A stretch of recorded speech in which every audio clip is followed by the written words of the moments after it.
caso hay que comprobarlo. Entonces, la frecuencia de la estructura, ¿cómo se calcula? Es esta fórmula de aquí. Fijaos lo que relaciona pi entre 2 multiplicado por la raíz cuadrada de el módulo de elasticidad del acero por la inercia, considerando aquí la inercia del perfil más la losa de compresión que pueda tener por encima, una chapa de compresión de un forjado colaborante, nos la deja considerar, pese a que no lo hayamos conectado, porque a nivel de vibración, el hecho de tener una losa de hormigón encima de la perfilería hace que eso evite notar la vibración, pese a que no esté conectada, ¿vale? Por tanto, al introducir aquí la inercia, podemos considerar el tramo de losa que va entre vigas, ¿vale? Dividido por la masa. Fijaos que la define aquí como la masa por unidad de longitud, y esto es importante que lo leáis cada vez que comprobéis una frecuencia de vibración de la estructura, porque hay una parte, bueno, el peso propio de la estructura se debe considerar. Dime. Un segundo. ¿Me puedes explicar de nuevo lo del pedazo de losa encima de la viga? Sí, que tú puedes considerar el tramo de losa. Tú puedes tener, por ejemplo, una chapa colaborante, aquí unas vigas, ¿no? Cuando tú vayas a mirar la frecuencia de vibración y consideres la inercia de este elemento, y aquí tengas la chapa de compresión, ¿no? Te dice la norma que cuando consideres la inercia de este elemento, no solamente vas a considerar su propia inercia, sino también el del tramo de la losa que tienes por encima. Es decir, te dejaría considerar este tramo de aquí. O sea, lo del área tributaria. Lo del área tributaria no. Bueno, lo del área tributaria, la distancia entre las dos dividida entre 2, sí. Ah, ok. Tributaria, lo puedes llamar. Sí, de la viga, la sección que afecta a la viga. ¿Por qué? Porque aunque no la tengas conectada, esto, a efectos de vibraciones, hace de cojín. Incluso te deja considerar los cerramientos que tengas por encima, los pavimentos, los cerramientos, porque al final contribuyen con el concepto que le llaman amortiguar la vibración, ¿vale? El amortiguamiento. ¿De acuerdo? Entonces, la masa, que estábamos diciendo ahora, la masa, ¿cómo la define? Masa por unidad de longitud de la viga en oscilación, incluyendo el peso propio de la propia viga de acero, el de la losa, lo que decíamos ahora, las cargas permanentes, es decir, pavimentos, tabiquería, o sea, cualquier carga permanente que esté gravitando sobre la estructura, y una parte de la sobrecarga. ¿Qué parte de la sobrecarga de uso? El valor casi permanente, ¿vale? Buscaríamos el coeficiente de la tabla correspondiente a casi permanente y lo multiplicaríamos por la sobrecarga de uso. Y esta es la carga que consideramos aquí. Pero ojo, que muchas veces confundimos el término de masa y creemos que la masa es carga. La masa no es carga, la masa es carga dividida por la gravedad. ¿Vale? Entonces, como la norma sabe que muchas veces confundimos el concepto de masa y lo asimilamos al concepto de carga, lo que hace es dar, esto es la longitud de la viga, ¿vale? Lo que hace es darnos, lo que os decía es esta siguiente fórmula, donde en realidad lo que está haciendo es convertir la masa en su propio significado. Carga dividido por la gravedad la pasa hacia arriba, ¿vale? Viene a ser equivalente. Pero si empleamos esta fórmula no nos vamos a confundir nunca entre masa y carga, ¿vale? Entonces, en el caso de que tuviéramos dos niveles, correas y vigas, nos dice que al final la frecuencia del forjado, al final hay que hacer esta relación. 1 partido por la frecuencia al cuadrado del forjado total será igual a 1 partido por la frecuencia al cuadrado de las correas más 1 partido por la frecuencia al cuadrado de las cargas. Si tuviéramos dos niveles de vigas, podríamos considerarlo así. ¿De acuerdo? Esto os lo vais a encontrar pocas veces, pero bueno, en alguna ocasión lo vais a tener que comprobar. Si tenéis alguna duda cuando lo leáis, pues insistimos, pero tampoco mi intención es pararme mucho aquí. Nos da esta tabla, el código técnico, para que vayamos un poco más rápido a la hora de... Lo que hace es agrupar, dijéramos, las estructuras viables, relacionando la aceleración propia de la acción dinámica que provoca la vibración con la frecuencia propia de la estructura. Nos dice que, relacionando la frecuencia propia y la aceleración máxima, nos da esta gráfica de aquí, que si entramos aquí, la aceleración, aquí consideramos el amortiguamiento que tiene la estructura y cómo nos lo limita. Fijaos, nos dice, amortiguamiento del forjado, 3% para el forjado desnudo, aquel que no tenga nada encima, 6% si dispone de pavimentos, instalaciones y mobiliario, ¿vale? Todo lo que pueda tener por encima. Y 12% si además de todo esto que veis aquí, pavimentos, instalaciones, mobiliario, falsos techos, todo lo que pueda haber por encima, si además existen tabiques, podemos considerar un amortiguamiento del 12%. Entonces entraríamos en esta gráfica en el valor de 12, de 6 o de 3, entraríamos aquí en la aceleración propia de la carga dinámica que nos provoca la vibración, y aquí veríamos la frecuencia relacionada. Si nos pasamos de esta tabla de aquí, de este valor o de este valor, quiere decir que estamos dentro del límite no recomendable. ¿De acuerdo? Es una manera más rápida de ver si la estructura es más o menos viable a efectos de vibración. Y ahora aquí ya viene el concepto equivalente al pandeo de las piezas comprimidas trasladado a los elementos que flexionan, ¿vale? De hecho, cuando un elemento flexiona, siempre hay una parte comprimida y una parte fraccionada. Si tenemos el caso de una viga biarticulada, sabéis que en ese caso el cordón superior es el que está comprimido y el cordón inferior es el que está fraccionado, ¿no? Su deformación es de este tipo. El cordón superior, si esto fuera una viga IPE, por ejemplo, en este caso el cordón superior estaría comprimido y el cordón inferior sería el fraccionado. ¿Cuál deberíamos arrastrar en este caso o analizar? El superior. Si tenemos una viga continua, en cambio, pues depende del punto donde analicemos la estructura. En este caso el comprimido está aquí arriba, pero en este caso el comprimido está abajo. En los apoyos el cordón comprimido es el inferior y en el centro de la viga es el superior.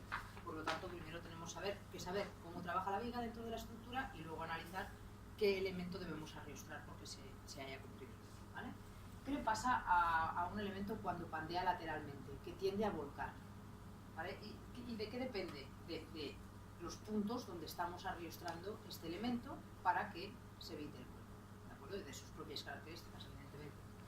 Un perfil más rígido, más tosco, por decirlo de alguna manera, pues le costará un poco más pandear lateralmente hacia la misma flexión. Pero bueno, al final hay que comprobarlos todos. Se provoca este efecto de aquí que veis, ¿vale? Cuando pandea lateralmente. Entonces, es un fenómeno relacionado con la inestabilidad. Por tanto, lo tratamos siempre dentro del concepto de barra y no de la propia resistencia de la sección, ¿vale? No nos preocupa que la sección no soporte el esfuerzo, porque ya lo habremos comprobado previamente, sino que después el efecto del pandeo la inestabilice, ¿de acuerdo? Por tanto, es un concepto de barra. Nos dice el código técnico que podemos evitar esta comprobación en el caso, por ejemplo, de que nosotros tengamos por encima de la estructura, por encima de la viga que puede pandear, un forjado colaborante, por ejemplo, que esté unido en cada uno de los senos de la chapa. El forjado colaborante, que os he hablado ya más de una vez, es una greca así. Entonces, si nosotros cada vez que tenemos un seno, que es este elemento de aquí, conectamos la viga al forjado, a la chapa y a la vez a su chapa de compresión superior, esto es una distancia de unos 20 centímetros. Pues ya veis que en este caso la estructura está sumamente arriostrada, porque este elemento que pueda comprimirse a todo lo largo va a estar conectado por unos conectores que unen este elemento de aquí a un elemento de hormigón continuo. Por lo tanto, ahí no nos tenemos que preocupar. Si yo tengo un forjado colaborante sobre la estructura metálica conectada, ahí no hace falta comprobar nada de pandeo lateral, porque la rigidez del forjado que tengo encima es más que suficiente para soportar ese efecto del pandeo. Si en cambio no tengo este tipo de estructura y tengo una chapa ligera, una cubierta ligera, un sándwich, por ejemplo, si yo dispongo transversalmente a este elemento que puede comprimirse, si yo dispongo elementos transversales que lo estabilicen a una cierta distancia, que la norma nos la limita en 40 veces el radio de giro menor del perfil que estamos trabajando, si esos arriostramientos transversales están a menos o igual de una distancia de 40 veces el radio de giro menor de este elemento, tampoco debemos comprobarlo, porque se considera que está ya suficientemente trabado, ¿vale? Si no pasa esto, hay que hacer la comprobación, ¿de acuerdo? 40, ¿cuánto? ¿Diámetro? 40 veces 40, multiplicar el número 40 por el radio de giro menor del perfil que vayas a comprobar. Es decir, este perfil tendrá un radio de giro en la dirección Y y un radio de giro en la dirección Z. Si multiplicas la dirección Z, el radio de giro en Z, por 40, si tú has dispuesto un elemento de arriostramiento transversal a este cordón de aquí, a una distancia menor o igual a ese valor que te dé, no es necesario que compruebes el cambio lateral, ¿vale? Porque sería un efecto más o menos equivalente a una chapa de compresión conectada con un conector, como os decía antes. O sea, tienes una traba muy frecuente, por lo tanto, lo más probable, no te va a pandear lateralmente. Es lo más probable, sí, seguro. Aquí os repaso un poco el cordón comprimido en el caso de las vigas biarticuladas, que es el, ya sabéis cuál es, pero que es el ala superior, y en el de vigas continuas, pues en los apoyos en un punto y en el centro, pues, lo sabéis ya. Ahora ya vamos a la comprobación. ¿Qué cálculo debemos hacer? ¿Cómo comprobamos que el elemento pandee lateralmente o no? La comprobación es teóricamente sencilla, lo que pasa es que después vuelven a aparecer más o menos los mismos coeficientes que cuando comprobamos el pandeo debido a compresión. De hecho, las fórmulas son iguales y simplemente cambiará donde antes aparecía el área, que es la capacidad de la pieza a compresión, ahora aparecerá el módulo resistente. Irán cambiando componentes, pero al final las fórmulas son prácticamente las mismas. ¿Qué debemos comprobar? Que el momento flector de cálculo mayorado que tengamos es inferior a la capacidad a flexión del perfil respecto al pandeo lateral. Y esa capacidad la define así. Fijaos que es el módulo resistente Ni por Fi dividido entre la mineración del material, que no deja de ser más que la capacidad a flexión de la pieza, multiplicada por, de nuevo, el pandeo, el coeficiente chi de pandeo lateral en este caso. Ayer veíamos el de compresión, el pandeo chi de compresión, pues ahora vemos el de pandeo lateral. Aquí os repaso que este módulo resistente será el plástico en el caso de secciones de clase 1 y 2, y el elástico en secciones de clase 3 y el eficaz en secciones de clase 4, ¿vale? Igual que cuando analizábamos la compresión. Ahora vamos a ver cómo determinamos este factor. Fijaos en la fórmula. No sé si recordáis la fórmula que ayer trabajábamos, pero es idéntica. Donde ayer aparecía aquí phi, ahora aparece phi del pandeo lateral más la raíz cuadrada de phi al cuadrado del pandeo lateral menos la esbeltez reducida de pandeo lateral, en este caso al cuadrado. Es la misma fórmula, pero en este caso con los componentes de pandeo lateral en lugar de pandeo. Evidentemente este coeficiente de aquí, si nos saliera superior a la unidad, como mucho consideraríamos 1, porque si no le estaríamos dando más capacidad de la que el perfil propio tiene a flexión, ¿de acuerdo? Por lo tanto, inferior o igual a 1 seguro. Esta fórmula de aquí vuelve a ser la misma que la que vimos ayer, pero con los componentes de pandeo lateral. Esto se ha movido, veo. Este factor es este, la esbeltez relativa frente a pandeo lateral, y esto es el factor de intercepción. ¿Dónde aparecen estos valores? En el código técnico aquí y en la EAE aquí, ¿vale? Ahora vemos las tablas. Tabla 6.10 del código técnico. El código técnico lo da más concentrado. En una tabla te lo da todo y la EAE te lo dan en 2 tablas. Es decir, te lo divide en 2, pero al final te está dando los mismos datos. Si entramos en la del código técnico, vemos qué tipo de perfil tenemos, si es un perfil laminado, un elemento armado o otro tipo de sección. Y entonces, ¿qué nos limita? La proporción entre la altura y la base. Si es inferior o igual a 2, si es superior o igual a 2, y lo mismo aquí, y aquí no nos lo limita, en el resto, no nos lo divide. Curva de pandeo, la B, ¿vale? En función de la curva de pandeo me vuelve a dar el coeficiente alfa de pandeo lateral, ¿de acuerdo? Entonces, esto si lo hacemos por la vía del código técnico. Si nos vamos a la EAE, hay que entrar primero en la tabla B, 3522B, que es esta de aquí. Volvemos a encontrar esta clasificación, la misma, y la misma proporción entre altura y base. Y nos vuelve a dar la curva de pandeo. Si vais siguiendo una y otra, veréis que coinciden, no hay diferencia entre una norma y la otra. Una vez sabes qué curva de pandeo tiene el perfil, o a qué curva de pandeo corresponde el perfil, vienes aquí, entras en la fila o en la columna, mejor dicho, de la curva de pandeo correspondiente y encuentras el coeficiente A. ¿Vale? O sea que cualquiera de las dos te llevan al mismo sitio. Vale, y ahora ¿cuánto vale la esbeltez reducida? Recordad lo que valía ayer la esbeltez reducida cuando hablábamos de compresión. Valía la raíz cuadrada del área por Fi sin minorar y dividido por la carga crítica. ¿Lo recordáis esto? Aquí es capacidad a compresión. Aquí que tenemos capacidad a flexión y aquí tenemos el momento crítico de pandeo, donde ayer teníamos la carga crítica de pandeo. ¿Vale? Esta esbeltez nos dice que en el caso de perfiles laminados o armados equivalentes, donde la esbeltez reducida sea inferior a 1, directamente podemos considerar que este coeficiente fuera 1, sin hacer más cálculos, ¿vale? El coeficiente de reductor de pandeo lateral.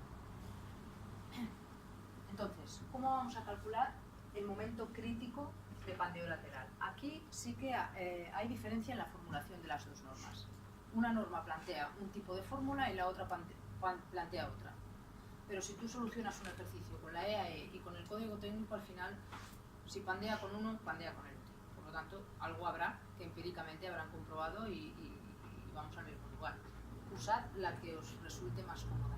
Yo tengo más por la mano, sinceramente, el código técnico, porque como es el de edificación me lo empapé antes, pero simplemente por eso, porque si hubiera venido antes la EAE, pues a lo mejor emplearía más aquella. Las dos son válidas, ¿vale? Entonces, el código técnico, ¿qué nos dice? Que el momento crítico es igual a la raíz cuadrada. Tened en cuenta una cosa, el pandeo lateral está un poco relacionado, o mejor dicho, muy relacionado con la torsión o con el alabeo de la pieza, ¿vale?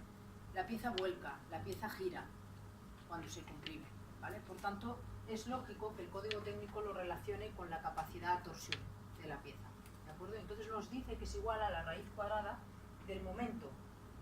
Aquí os lo explico, MMTV, lo que es la componente de momento crítico que representa la resistencia a torsión uniforme de la barra, y el otro, el que acaba en LTW, la resistencia a la torsión no uniforme de la barra, ¿vale?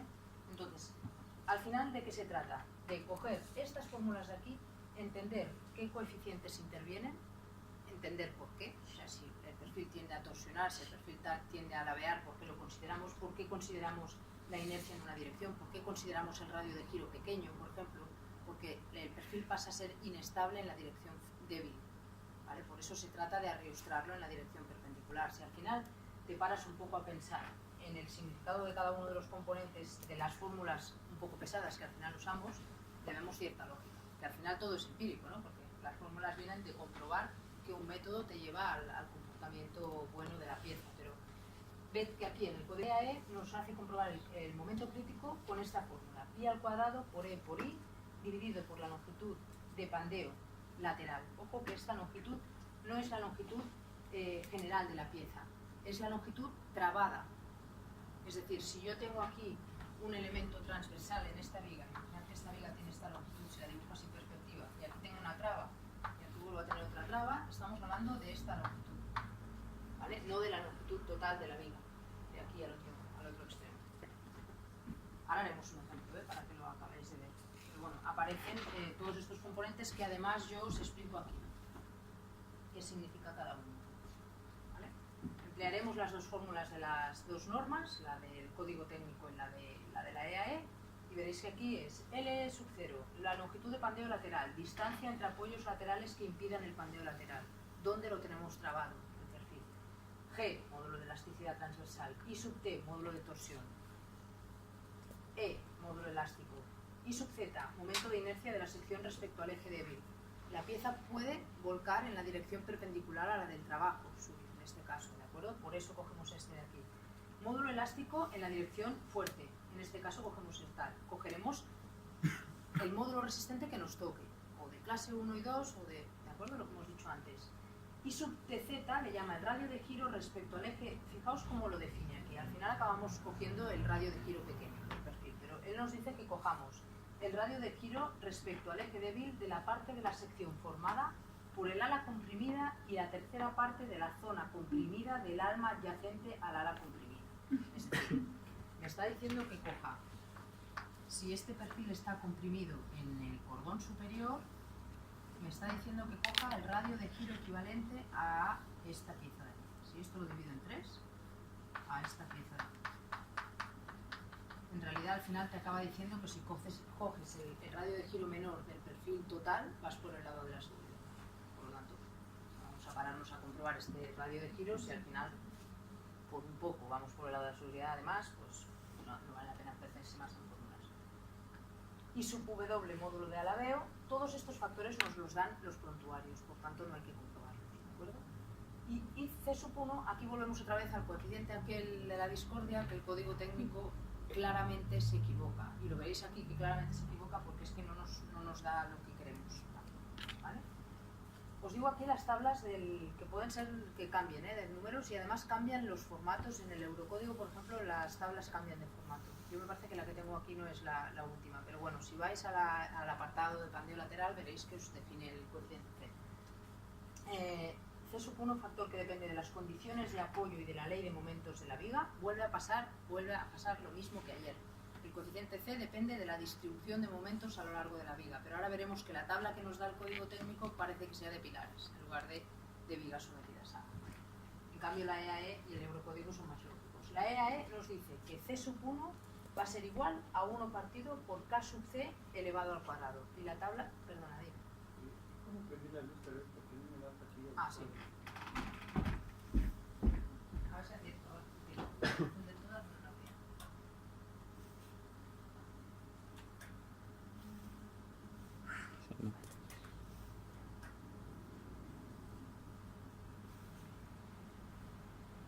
¿Así bien o lo quiero más? Muchas gracias. Sí. De nada. Vale, pues decíamos que el cociente C lo hallamos a través de este cociente